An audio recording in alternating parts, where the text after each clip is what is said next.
जय गुरुदेव। प्रणाम सभी को। निरोग जीवन के महत्वपूर्ण सूत्र अध्याय 10। लास्ट टॉपिक में हमने पढ़ा था कोकेन से होने वाली हानियों के बारे में। आइए आज के टॉपिक की तरफ आगे बढ़ते हैं। नशेबाजी के दुष्परिणाम समझें और समझाएं। इनके कारण समाज को भारी हानि सहनी पड़ती है। कोई अपने चाकू से अपनी गर्दन काट रहा है, अपने पैसों से जहर खरीदकर आत्महत्या कर रहा हो तो यह कहकर घर वाले उपेक्षा नहीं कर सकते कि हमारा क्या हर्ज है। चूंकि सारा मनुष्य एक ही जंजीर से बंधा है, समुद्र की हर लहर दूसरों से जुड़ी है, एक का प्रभाव दूसरे पर प्रत्यक्ष या परोक्ष रूप से पड़ता ही है, इसलिए हर किसी का यह कर्तव्य है कि अपनी ही तरह अपने आसपास का समाज का भी ध्यान रखे। अन्यथा उनकी छूत उलट पुलट कर अपने को अपने परिवार को भी लग सकती है। यह कहना गलत है कि किसी के व्यक्तिगत जीवन में किसी को हस्तक्षेप नहीं करना चाहिए। समाज में पृथक किसी का कोई व्यक्तिगत जीवन नहीं हो सकता। इसलिए समाज के हर घटक का कर्तव्य है कि दूसरों के सामान्य जीवन क्रम में हस्तक्षेप न करते हुए भी यह ध्यान रखें कि यदि वह ऐसी गलत गतिविधियां अपना रहा है जो अवांछनीय परंपरा स्थापित करती हैं, तो आत्महत्या करने वाले को किस प्रकार रोका जाता है, उसी प्रकार अवांछनीय गतिविधियां अपनाने वाले को भी रोकें। नशेबाजी का व्यसन ऐसा ही है जो देखने में व्यक्तिगत रुचि एवं खान पान का विषय लगता है। नशेबाज अक्सर यही दलील देते हैं कि यह उनकी व्यक्तिगत रुचि है, इसमें दूसरों को क्यों हस्तक्षेप करना चाहिए। सरकारी कानून भले ही इस दलील को ठीक मान लें, पर नैतिक कानून के अंतर्गत यह व्यसन एक सामाजिक अपराध है। उसे रोकने के लिए ही प्रयत्न करना हर व्यक्ति का कर्तव्य है। नशे में न शारीरिक पोषण की कोई शक्ति है, न मानसिक पोषण की। ये एक प्रकार के हल्के विष हैं जो तात्कालिक स्फूर्ति देने या मानसिक तनाव हल्का करने के लाभ बताकर पिए जाते हैं। पर सच बात यह है कि उनसे दोनों में से कोई भी प्रयोजन सिद्ध नहीं होते। संकट सामने उपस्थित देखकर कोई तेज दौड़ भी सकता है, पर इसका अर्थ यह तो नहीं है यह दौड़ाक बन गया। चाबुक मारकर घोड़ा भगाया जा सकता है, पर चाबुक में घोड़े को शक्ति देने की क्षमता कहाँ है। उसमें केवल संग्रहित पूंजी को क्रमबद्ध रूप से खर्च करने की अपेक्षा एक बार खर्च करके अमीरी का प्रदर्शन करने जैसी बात है। पर उसके चुकते ही जिस भयंकर दरिद्रता का सामना करना पड़ेगा, उसे देखते हुए यह संचय की होली फूंकना बुद्धिमत्ता कहाँ रही। नशे केवल संग्रहित जीवनी शक्ति को भड़काकर एक बार ही उसकी फुलझड़ी जला भर सकते हैं। कढ़ाई में रखा हुआ थोड़ा सा दूध तेज आंच पर रखने से उबाल के समय ऐसा लगता है मानो सारी कढ़ाई भर गई, पर जब यह उफन कर चूल्हे में चला जाता है तब कढ़ाई खाली हो जाती है। नशों के द्वारा मिलने वाली स्फूर्ति इसी स्तर की है। नशे द्वारा मानसिक तनाव से भी छुटकारा कहाँ मिलता है। घर में आग लग जाने से, प्रियजन की मृत्यु हो जाने से दुखी व्यक्ति को क्लोरोफॉर्म सुंघाकर कुछ समय के लिए मूर्छित कर दिया जाए तो यह कैसे कहा जा सकता है कि उस शोक का समाधान हो गया। कारण जब तक विद्यमान है तब की उसकी प्रतिक्रिया होगी। चिंतन की दुर्बलता दूर करने, मनोबल बढ़ाने और समस्याओं का हल ढूंढने से मानसिक तनाव दूर होता है। नशे पीने से नहीं, उनसे तो सोचने की क्षमता, दूरदर्शिता एवं साहसिकता घटती ही चली जाती है, जिसके कारण भविष्य में छोटे छोटे कारण भी अधिक उद्विग्न करने लगते हैं। नशे के पक्ष में दी जाने वाली दोनों दलीलें बेबुनियाद हैं।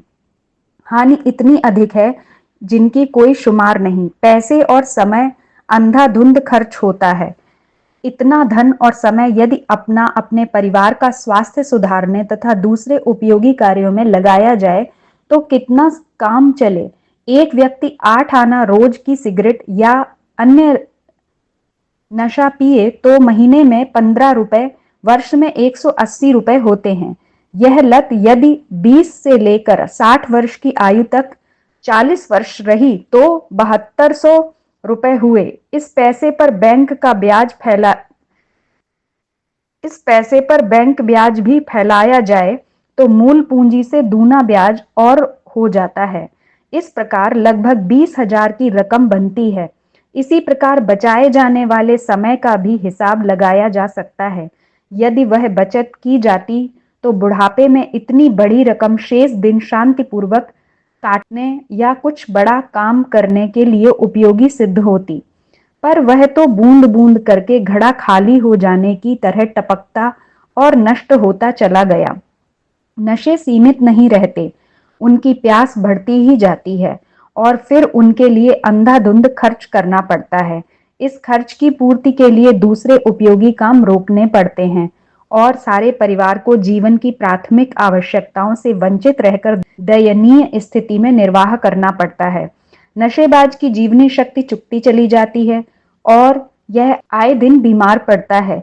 कोई बीमारी पीछे पड़ जाती है तो छूटने का नाम नहीं लेती।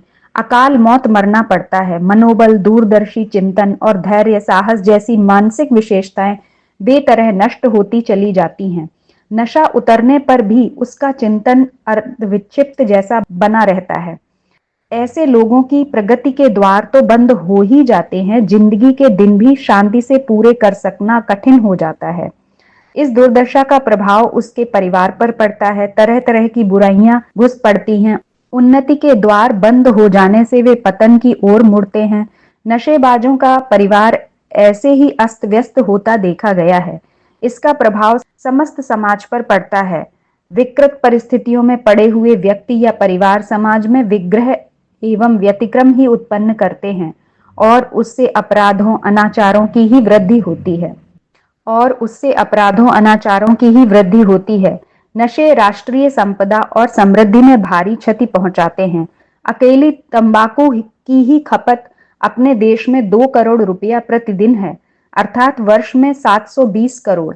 शराब की खपत इससे भी कहीं अधिक है।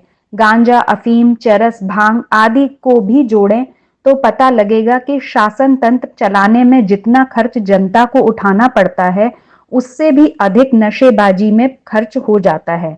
तंबाकू, अफीम जैसे उत्पादनों में घिरने वाले जमीन में यदि अन्न उपजाएं तो देश में अन्न की कोई कमी न रहे। जितने लोग बीड़ी, सिगरेट बनाने, तंबाकू उगाने तथा दूसरे नशे बनाने में लगे हैं, यदि उस जनशक्ति को, श्रम को रचनात्मक कार्यों में लगा दिया जाए तो आज उपयोगी वस्तुओं का जो अभाव दिखाई पड़ता है वह सहज ही हल हो जाए। जितनी पूंजी नशे उत्पादन में लगी है, यदि वह उपयोगी उद्योगों में लगे तो देश में खुशहाली बिखरी दिखाई पड़ने लगे। व्यक्ति को शारीरिक, मानसिक, पारिवारिक, आर्थिक दृष्टि से दुर्बल बनाने वाले नशेबाजी के व्यसन का स्वच्छंद रूप से बढ़ते रहना जनता का स्तर गिराने और नागरिक जीवन में संकट उत्पन्न करने के समान है। समाज को उसका घातक दुष्परिणाम भुगतना पड़ता है। शारीरिक, मानसिक दृष्टि से दुर्बल मनुष्य उत्पादन क्या करेगा? पूंजी को दुष्प्रवृत्ति में खर्च करके राष्ट्रीय संपदा को क्षति ही पहुंचाएगा। नशेबाजी के साथ साथ अपराधों और समाचारों का बढ़ना नितांत स्वाभाविक है। शारीरिक और मानसिक रोगों की वृद्धि नशेबाजी के साथ अविच्छिन्न रूप से जुड़ी हुई है। लोग एक दूसरों की देखा देखी इस दुर्व्यसन में लिप्त होते हैं और उसे शान, बड़प्पन या अमीरी या सभ्यता का चिन्ह मानकर पीते हैं।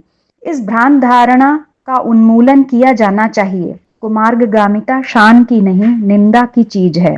ओछे लोगों ने उसे शान का चिन्ह मान भी लिया हो तो भी हर विचारशील व्यक्ति का कर्तव्य है कि गुण अवगुण की कसौटी पर परख कर ही किसी प्रचलन को अनुगमन करें। नशेबाजी हर दृष्टि से हानिकारक सिद्ध होती है। उसके सेवन में मूर्खता के अतिरिक्त और कुछ भी सार नहीं है। अपने पैरों कुल्हाड़ी मारने की उक्ति नशेबाजी के ऊपर 100% घटती है। इस स्थिति से सर्वसाधारण को परिचित कराया जाना चाहिए। अन्य अंधविश्वासों की तरह नशे पीने में शान समझने की बात को निरस्त किया जाना चाहिए। भावनात्मक निर्माण के प्रसंग में जिन मूढ़ मान्यताओं का उन्मूलन करता है, उसमें नशेबाजी के प्रति लोगों की रुचि बदलना भी प्रमुख रूप से सम्मिलित रखना चाहिए।